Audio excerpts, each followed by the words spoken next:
Text wrapping. Here we can see a title called Total per Person. We can see that it's not currently fitting inside of the cell E4. We could widen cell E4 out, or the entire column E out, in order to fit that text into the cell. However, sometimes this is not an option because we want, for example, column E to be at the same width of B, C and D in order for it to look neat. If I go and I increase the height of row 4, it makes no change to the text either. If you want the text to be on the top and on the bottom, or on multiple lines within the same cell, then you have to wrap text. So we simply select the cell that we want to wrap, and on the alignment section we have an option called Wrap Text.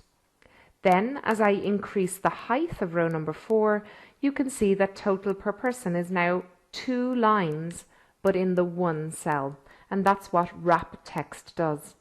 In order for this to look nicer, I would now highlight A4 to E4 and change my alignment, both vertical and horizontal, to center. And now I can see that my heading Total per Person has been allowed to wrap inside of the cell. Another way that we might want to use wrap, when for example here we have a heading, the heading fits into the merged cell perfectly. So this time it's not an option in order to be able to fit the title. It's that we would like Jan to March and 2013 all to be on separate lines but in the same cell. What we can do here is we can click in between the word report and January, and we can force it to wrap or break the line at this point.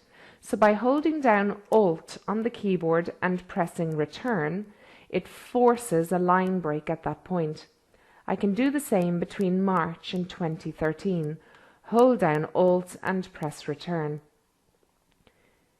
If you want to see this better in your formula bar, you can stretch this down and you'll be able to see the places that you've done Alt and return.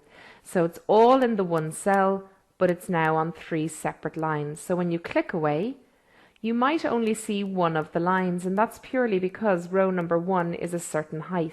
If you go in between row 1 and 2 and increase the height, you will then get to see your report with the line breaks built in, and we did those line breaks by choosing Alt and return.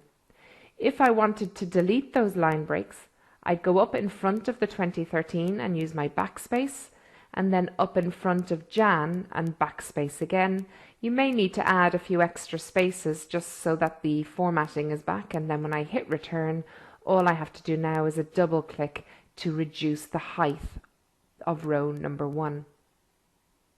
Also, earlier we scrolled down here or dragged down the formula bar. Again, then if you're finished with that, we can just drag it back up just so that it's only 1 line in thickness. That's only if you wanted to see multiple lines in the one cell, it's handy to drag down the formula bar.